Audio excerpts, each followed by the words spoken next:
Varicose వ్యాధితో బాధపడుతున్నారంట. తక్కువ ఖర్చుతో ట్రీట్మెంట్ కావాలి అనుకుంటే ఎవిస్ హాస్పిటల్ని సంప్రదించండి. నమస్తే రమ్మగారు. నమస్తే జయ. రమ్మగారు, కథ ఒకటి చెప్పండి అండి. పూర్వం అట ఉత్కళ దేశానికి ఒక వీరవర్మన్ రాజుగారు ఉండేవారు. ఆయన ఏం చేశారంటే తన బావమరిదిని సైన్యాధిపతిని చేసుకున్నారు.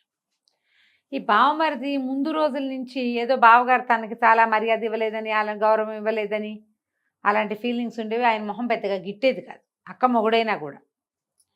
క్రమంగా ఈయనకంటే నేను తెలివైన వాడిని, ఈ రాజ్యాన్ని నేను పాలించాలి, ఈయన బాగా తెలివిగా లేడు, అలాంటి భావాలు కూడా వచ్చాయి. ప్రతి వాళ్ళు చుట్టుపక్కల, అతని చుట్టుపక్కల చేరిన వాళ్ళు ఏమంటారు, ఆహా రాజుగారి కంటే మీరే తెలివి ఎక్కువ, ఆయనకు అంత లేదు, మీకు చాలా ఉంది, ఇటు వస్తాయి కదా.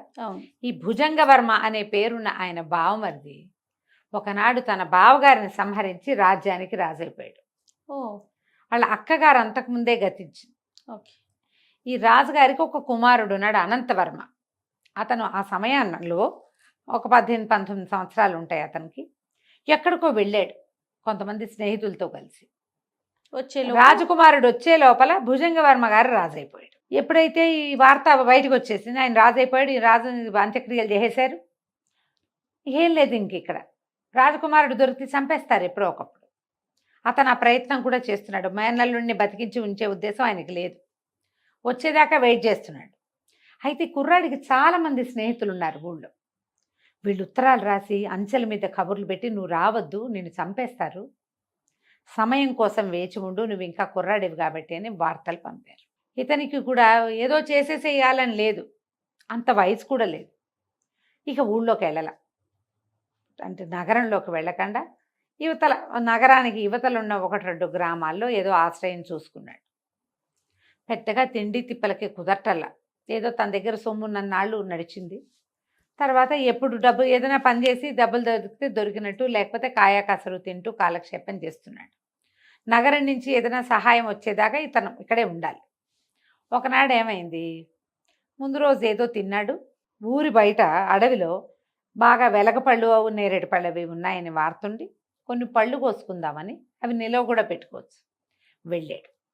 ఈ అడవిలోకి వెళ్ళి ఓ చెట్టెక్కి దిగుతుంటే దానికి గుర్రపు డెక్కల చప్పుడు వినపడింది. చెట్టు మీదే ఆగిపోయాడు. ఇంచుమించు ఒక 30-40 గుర్రాలు వచ్చినాయి ఒకేసారి. ఈ వచ్చిన వాళ్ళందరూ ఎట్టా ఉన్నారు, ఒక్కొక్కడు మంచి బ్రహ్మాండంగా ఉన్నారు, దారి దోపిడీ వాళ్ళలాగా కనపడుతున్నారు. తను చూస్తూ ఉండగానే ఆ చెట్టు, తను ఏ చెట్టు పక్కన ఉన్నాడో, ఆ చెట్టు మీద ఉన్నాడో, ఆ చెట్టు పక్క నుంచి నడిచి, అసలు అక్కడ ఏమీ ఉన్నట్టేం కనిపించట్లా, ఏదో ఎండుటాకులు అవి ఉన్నాయి. వాళ్ళ ఆ ఎండుటాకులన్నీ తోస్తే అక్కడ ఒక గుహ లాంటిది ఏదో కనపడుతోంది, చిన్నది ఇట్లా. ఆ తలుపు తీశారు, రాయి అడ్డం పెట్టింది, రాయి తీశారు, లోపలికి దిగుతున్నారు. కనపడింది అతనికి. దిగి మెల్లిగా లోపలికి వెళ్ళిపోయారు వాళ్ళు. ఇతను ఆ పైనే నుంచుని చూస్తున్నాడు. ఒక్కొక్కళ్ళు మూటలు మోసుకుని లోపలికి దిగుతున్నారు 40 మంది. చివర వాళ్ళ దొంగల నాయకుడు ఒకడు గిలగిల్లాడుతున్న ఒక అమ్మాయిని, అతని భుజం మీద ఉంది ఒక అమ్మాయి, ఆ అమ్మాయిని కూడా మోసుకుంటూ కిందకి దిగేశాడు. మొత్తం అంతా కింద చేర్చారు. ఒక అరగంట గంటకి అందరూ బయటకు వచ్చేసారు. అమ్మాయిని మోసుకెళ్ళిన వాడు అమ్మాయిని తేల, అందరి చేతులు ఖాళీగా ఉన్నాయి. అందరూ ఖాళీగానే పైకి వచ్చేసారు. వచ్చాక ఏం చేశారు, రాయి మళ్ళీ అడ్డం పెట్టి యథావిధిగా దాని నిండా ఎండుటాకలు, కొబ్బరి డిప్పలు లాంటివి కప్పేసి గుర్రాలు ఎక్కేశారు. ఈ అబ్బాయికి వాళ్ళు తెచ్చింది డబ్బని తెలిసింది. డబ్బు కోసం ఇతను ఆలోచించలే, ఎవరో పిల్లని తెచ్చారు వీళ్ళు. అదేదో చిన్నపిల్లలేమో, 15 ఏళ్ల పిల్ల, 16 ఏళ్ల పిల్లేమో అంతే. సరే ఏం చేశాడు, వాళ్ళు కిందకెళ్ళి వాళ్ళు ఇంకా రారని నిర్ధారించుకుని ఆ ఆకులు పక్కకు దోసేసి ఆ రాయి పక్కకు తీసి దిగాడు. దిగితే ఇట్లా కిందకి మెట్లున్నాయి, లోపలికి మెట్లన్నీ దిగెళ్తుంది. పెద్ద సభాభవనంలాగా ఉంది, మూటల కొద్దీ డబ్బు దాని నిండా, గదులున్నాయి లోపల. ఒక్కో గది చూసుకుంటూ వెళ్తే ఆఖరి గదిలో మూలుగుతూ ఏడుస్తున్న ఒక ఆడపిల్ల గొంతు వినపడింది అతను. గది బయట గడి పెట్టింది, తాళాలు పెట్టిలేవు, గడియలే ఉన్నాయి.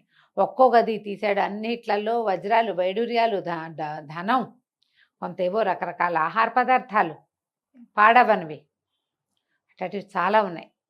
చివరి గదిలో ఈ పిల్ల కనపడింది.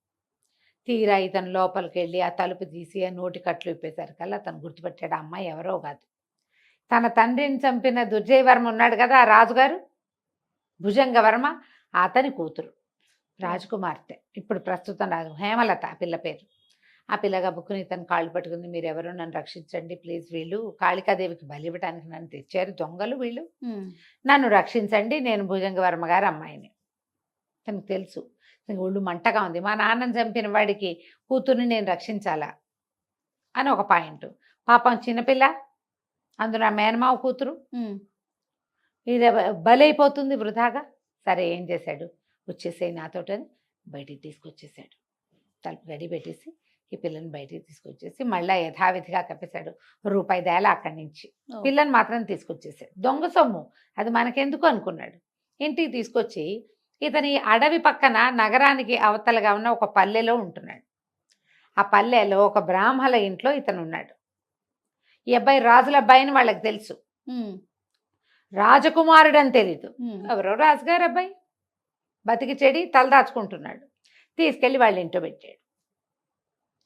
వాళ్ళకి డౌట్ వచ్చింది, పెళ్ళి ఏమిటి ఇంత మంచి బట్టలు వేసుకుని ఇంత బాగుంది ఏమిట్రా అని. మర్నాడు ఏం చెప్పాడంటే, ఏమన్నా తినడానికి తెస్తానమ్మాయి, నువ్వు ఇక్కడే ఉండు, జాగ్రత్తగా ఉండు అని వెళ్ళిపోయాడు. ఈ పిల్లకి వీడిని చూసిన దగ్గర నుంచి వీడిని పెళ్లి చేసుకుందామని పుట్టింది. ఈ లోపల ఏమైంది, రాజుగారి అమ్మాయిని ఎవరో ఎత్తుపోయారు. రాజుగారి పిల్లని వెనక్కి తెచ్చిచ్చిన వాడికే ఇచ్చి పెళ్లి చేస్తామని ఊరంతా టంకేశారు. ఈ ఇంట్లో బ్రాహ్మణ ఇంట్లో ఒక తల్లి కొడుకు ఉన్నారు. ఆ కుమారుడి పేరు అన్నం భొట్లు. ఆ అన్నం భట్లకి ఏమనిపించింది, ఈ పిల్ల రాజకుమార్తె డెఫినెట్గా, ఈ అబ్బాయే దాన్ని తీసుకొచ్చాడు. వాళ్ళ అమ్మకి చెప్పాడు, అమ్మ నీ పుణ్యం ఉంటుందే, చక్కగా ఉంది, నాకెవరు పిల్లనివ్వరని రోజు తిడతావు, తీసుకెళ్ళి అప్పచెప్దాం. ఈ అమ్మాయి కనుక రాజకుమార్తె అయిందనుకో, రాజకుమార్తెనిచ్చి పెళ్లి చేస్తారు ఎంచక్క అని తల్లిని బతిమలాడుతున్నాడు. ఈ అమ్మాయికి అర్థమైంది తనని దింపడానికి వెళ్తారు వీళ్ళని.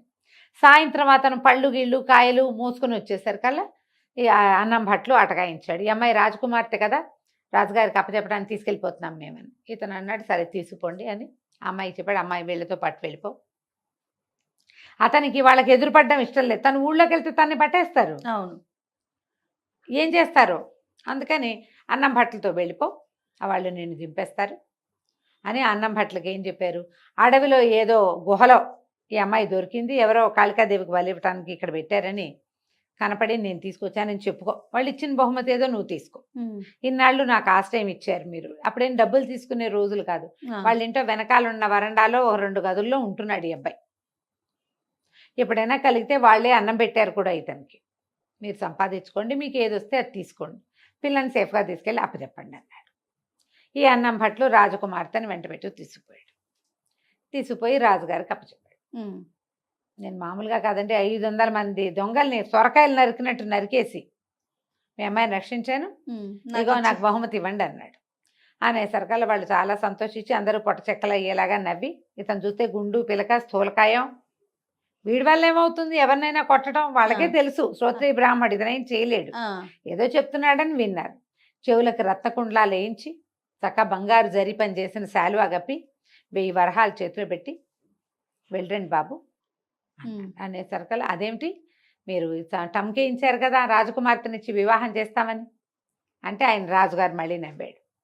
వివాహం దేముందిలేండి, ఒక అగ్రహారం ఇస్తాను, వెళ్ళిరండి, ముహూర్తం పెట్టుకురండి, మూఢం వెళ్ళాక మీరు వస్తే గనక మీకు అగ్రహారం ఇస్తాను అనేసరికల్లా, మూఢం వెళ్ళాక రండి అన్న పాయింట్ పట్టుకున్నాడు. మూఢం వెళ్ళాక దేనికి వస్తారు, పెళ్ళికే కాదు అగ్రహారం కూడా ఇస్తారనుకుని ఆ వార్తలు పుచ్చుకుని వాళ్ళు ఇచ్చిన వస్తువులన్నీ పట్టుకుని వాళ్ళు బండి ఇస్తే ఆ బండి ఎక్కి అన్నం భట్లు ఇంటికి వచ్చేసాడు. వచ్చాక వాళ్ళ అమ్మకి చెప్పాడు, అమ్మ మూఢం వెళ్ళాక నువ్వు రాజుగారి వియపురాలు అయిపోతావే అంటే, ఆవిడని బోందా అట్టటివేం అవో, ఆ రాజుల అబ్బాయిని పెళ్లి చేసుకుంటుంది ఆ రాజకుమార్తె, ఆ పిల్ల వెళ్ళేటప్పుడే చెప్పెళ్ళింది, అదేం జరిగే పని కాదు, అగ్రహారం ఇస్తామన్నారు పుచ్చుకోరా, నీకు ఇప్పటికే చాలా దక్కే, ఈ 1000 వరహాలతో మనం 4 తరాల పాటు తిని బతకచ్చు, అగ్రహారం ఇస్తే మరీ హాయి, జీవితం బాగుంటుంది, శుభ్రంగా నీకు ఎవరో ఒకళ్ళు పిల్లనిస్తారా, రాజులమ్మాయి ఎందుకు నీకు, ఆ కుర్రాడు పెళ్లి చేసుకుంటాడు, నీకు ఇది వద్దాను. అయినా సరే వాడు వినలా, ఏమైనా సరే వాడికి ఇది పెళ్లి చేసేసుకోవాలని ఉంది. సరే ఇట 2 రోజులు గడిచింది.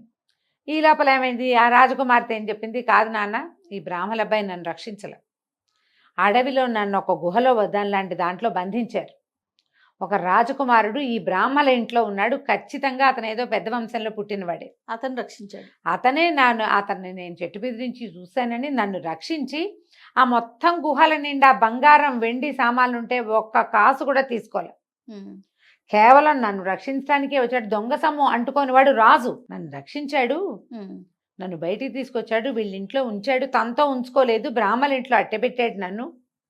రెండో రోజు వాళ్ళ అబ్బాయితోటి పంపించాడు, నేను అతన్నే పెళ్లి చేసుకుంటా, అతను ఎక్కడున్నా నువ్వు రప్పించు అనగానే ఏమైంది, సరే వీళ్ళే భటులు ఏం చేశారు, వాళ్ళ ఇంటికి వెళ్ళారు. ఇంటికి వెళ్ళేసరికల్లా వాళ్ళని అడిగారు, ఈ అమ్మాయి మీ ఇంట్లో ఒక రాజకుమారుడు ఉండాలి, ఒక రాజుల అబ్బాయి ఉండాలి కదా, ఆ అబ్బాయి ఏడి అని అడిగేసరికల్లా అన్నం భట్లకి ఏం భయం వేసింది, వీడిని గనక పంపిస్తే విషయం తెలిసిపోతుంది కదా. ఈ అన్నం భట్లు తల్లి మాట్లాడుకున్నారు కదా ముందు, ఆ అమ్మాయి ఈ పిల్లనే వీడేనని తీసుకొచ్చాడని చెప్పకుండా చెప్తుంది, వాళ్ళ జాతివాడు కాబట్టి వాడినే పెళ్లి చేసుకుంటుంది, ఈసారి నువ్వు వెళ్తే పహరా వాళ్ళతో నిన్ను గెంటిస్తారు పిచ్చి వెధవా అని తిట్టింది వాళ్ళమ్మ. ఇప్పుడు ఈ రాజకుమారుడిని మాయం చేయాలంటే ఏం చేయాలి, అమ్మ ఓ పని చేద్దామే, వీడిని చంపేద్దాం అని చెప్పి రాత్రి నిద్రపోతున్న రాజకుమారుడిని తల్లి కొడుకు ఇద్దరు కలిసి నూతులో పడేశారు. ఆ పడేసి నూతులో పడ్డవాడు లోపల పడిపోలా, వాడికి తెలిసిపోయింది కిందకి పడుతూ ఉండగా, గబుక్కున వర అంచులు పట్టుకుని ఆ అంచు పట్టుకుని లోపల నించుని ఉన్నాడు. తెల్లవారుజామున జరిగింది. పొద్దున్నే 9-10 అయ్యేసరికల్లా భట్లు వచ్చేసారు రాజకుమారుడి కోసం. మీ ఇంట్లో ఒక రాజుల అబ్బాయి ఉండాలి కదా, ఆ అబ్బాయి ఏడి, మాకు తెలియదు అన్నారు వీళ్ళు. వాకిట్లో రోడ్డు మీద అంతా కనుక్కుని వచ్చారు వాళ్ళు సైనికులు. ఇక్కడ ఒక రాజకుమారుడు లాంటి వాడు ఒకడు ఉన్నాడు అనేది, అనంతవర్మ పేరుతోటి ఒక కుర్రాడు ఉన్నాడని, ఆడు అన్నం భట్లు వాళ్ళ ఇంట్లో ఉన్నాడని, అతనే ఒక రాజకుమార్తెని తీసుకొచ్చాడని, ఆ రాజకుమార్తెనే అన్నం భట్లు తీసుకెళ్లి రాజుగారి దగ్గర అప్పచెప్పి రత్నకుండలాలు వేయించుకొచ్చాడని, మొత్తం కథంతా రోడ్డు మీదే ఉంది. అంటే గ్యారంటీగా రాజులపై వీళ్ళింట్లోనే ఉండాలి. ఈ లోపలికి వచ్చారు వీళ్ళు. లోపలికి వచ్చి రాజకుమారుడి కోసం అడిగేసరికల్లా వీళ్ళు మాకు తెలీదు, అబ్బాయి ఎప్పుడో వెళ్ళిపోయాడు అన్నారు. ఎప్పుడైతే కొత్త మనుషులు ఇంట్లోకి వచ్చారో వెంటనే ఈ నూతిలో ఉన్న రాజకుమారుడు కేకలు పెట్టాడు, రక్షించండి రక్షించండి. వీళ్ళిద్దరైతే రక్షించరు, ఏం చేస్తారు, ఇంకో బండరాయి పడేస్తారు నెత్తి మీద. మూడో మనిషి వచ్చేదాకా వెయిట్ చేశాడు తెలివిగా వాడు. ఎప్పుడైతే నూతిలో నుంచి కేకలు వినపడాయో వచ్చిన సైనికులు, అరే ఎక్కడో కేకలు వినపడుతున్నాయి చూడండి రాని అటు ఇటు వెతికి నూతి లోపలికి చూశారు. రాజకుమారుడికి 2 తాళ్ళేసి పైకి లాగారు. ఎటబడి ఇదేంటి నూతిలో ఎందుకున్నావు అని అడిగితే ఇప్పుడు ఏం చెప్పాలి, వీళ్ళే పడేశారని చెప్పాలా. మరి సంవత్సరం నుంచి వాళ్ళు తనకు అన్నం పెట్టారు, గదిచ్చి ఉంచుకున్నారు. తెల్లవారుజామున మంచినీళ్ళ కోసం ఇటు వచ్చి పొరపాటున కాలు జారి పడ్డాను అని చెప్పేసరికి వాళ్ళు బతుకు జీవుడా అనుకున్నారు, లేకపోతే వాళ్ళిద్దరిని అమ్మ కొడుకుని మోసపోయేవాళ్ళు వీళ్ళు సైనికులు. అక్కడి నుంచి రాజకుమారుని, బాబు నువ్వురా రాజకుమారుని నేను చూస్తానంటున్నారని తీసుకుపోయారు. తీసుకెళ్లేసరికి లోపలికి వచ్చేసరికి హేమలత గుర్తుపట్ల అనంతవర్మని, కానీ రాజుగారు గుర్తుపట్టేశాడు. అతని నడక అన్నీ వాళ్ళ నాన్న లాంటివే. దాంతో చాలా సిగ్గుపడ్డాడు. వీడు నా కూతురుని వీడు రక్షించాడు, వీడి తండ్రిని నేను బతికించి ఉంచలేకపోయాను, చాలా సిగ్గుపడి నన్ను క్షమించు, నా వల్ల చాలా పొరపాటు జరిగింది, ఒక క్షణికావేశంలో మీ నాన్నగారిని సంహరించాను, కానీ ఈ రాజ్యం నీదే, నువ్వు నా పిల్లని పెళ్లి చేసుకో, రాజ్యం నువ్వే ఏలుకో అని బతిమలాడి మంత్రులందరితోటి చెప్పించి సైన్యాధిపతిగా పదవీ విరమణ కూడా చేస్తాను, నేను ఇంకా ఈ పదవిలో కూడా ఉండనని బతిమలాడి మేల్నల్లుడిని ఒప్పించుకున్నాడు. ఆయన కూతురు వీడిని తప్పిస్తే ఇంకోటి పెళ్లి చేసుకుంటానంటోంది. మరి ఇంకేం చేస్తాడు, పైగా అది ప్రచారం అయిపోయింది, పరువు కూడా తక్కువే ఇంకా. సరే అమ్మాయికి అబ్బాయికి పెళ్లి చేశారు. ఇవి తమ వివాహాన్ని నిశ్చయం అవ్వగానే ఇతను అన్నం భట్లు వాళ్ళ ఇంటికి వెళ్ళాడు. వెళ్ళేసరికి ఏమైంది, వీళ్ళు వెళ్ళేసరికి వాళ్ళ ఈ అన్నం భట్లు వాళ్ళ అమ్మ ఏమో దెబ్బలు తగిలి ఒక మూలపడి ఉంది, వీడిని చెట్టుకి తీసి కట్టేసి ఉంచారు. ఇదేంటంటే ఇట కట్టేసి ఉంచారంటే దొంగలు వచ్చారు, బందిపోటు దొంగలు. రాజకుమార్తెని నేనే రక్షించానని ఇక్కడంతా ప్రచారం చేసుకున్నాను, ఆ పిల్లని నేనే ఎత్తుకుపోయానని వాళ్ళని నన్ను చావగొట్టి చెవులు మూశారు, మా అమ్మని కొట్టి ఆ మూల పడేశారు అనేసరికి ఆవిడకి ఏదో వైద్యం చేయించి, సరే ఇతనికి అతను ఓడ చేసి ఆ తగిలిన దెబ్బలకి వైద్యం చేయించాడు. ఇతనితో 4 సైనికులు కూడా, మరి రాజు అయిపోతున్నాడు కదా. అయితే అప్పుడు ఏం చేశాడు, సైనికుల్లో కొంతమందిని వెంబడి పెట్టుకు తీసుకెళ్ళాడు. ఈ ప్రాంతాల్లో వీళ్ళు ఉంటున్నారు, మాటేసి ఉంచండి, ముందు ఈ లోపల ఉన్న ధనాన్ని ఖాళీ చేయించేసేయండి, మొత్తం డబ్బంతా లాగేశారు బయటికి. బోళ్ళన్ని డబ్బులు ఉన్నాయి కదా లోపల, వజ్రాలు వైడూర్యాలు నగలు నాణ్యాలు ధాన్యం మొత్తం ఊడ్చారు. ఆ 40 మంది దొంగల్ని రెడ్ హ్యాండెడ్గా పట్టేసుకున్నారు. పట్టుకుని 40 మందిని ఖైదులో వేశారు. ఆ తర్వాత హేమలతని అనంతవర్మ వివాహం చేసుకున్నాడు కథ కంచికి మనం ఇంటికి. రైట్. నమస్తే. నమస్తే జీ.